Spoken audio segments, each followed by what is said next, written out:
ముందు మీడియాకి అదే మరి రాష్ట్ర ప్రజలందరికీ ధన్యవాదాలు. శిరస్సు వంచి నమస్కారాలు తెలియజేస్తున్నా. ఎందుకంటే నా సుదీర్ఘమైన రాజకీయ యాత్రలో ఈ 5 సంవత్సరాలు చూసిన ప్రభుత్వాన్ని నేను ఎప్పుడూ చూడలేదు. ఒక రంగం అని కాదు, ఒక వ్యవస్థని కాదు, ప్రజాస్వామ్య వ్యవస్థలన్నీ ఏ విధంగా ఇబ్బంది పడ్డాయో, ఏ విధంగా నిర్వీర్యం చేశారో మనం అన్ని చూశాం. అయితే మా ధ్యేయం ఒకటే, ప్రజలు గెలవాలి, రాష్ట్రం నిలబడాలి.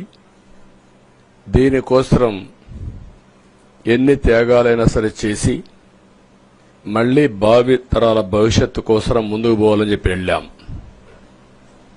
నేను చాలా ఎన్నికలు చూశాం. 10వ ఎన్నిక నిన్న.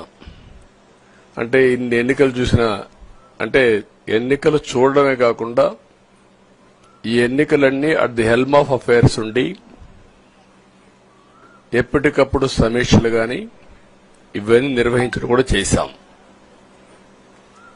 రాజకీయాల్లో ఒడికిదుడుకులు సాధారణంగా ఉంటాయి. ఎవరు శాశ్వతం కాదు. దేశం శాశ్వతం, ప్రజాస్వామ్యం శాశ్వతం, రాజకీయ పార్టీలు శాశ్వతం, అధికారం అశాశ్వతం. రాజకీయ పార్టీలు కూడా సక్రమంగా ఉంటే మళ్లీ ప్రజలు ఆదరిస్తారు. లేకపోతే రాజకీయ పార్టీలు కూడా చాలా పార్టీలు కనుమరుగైపోయినాయి.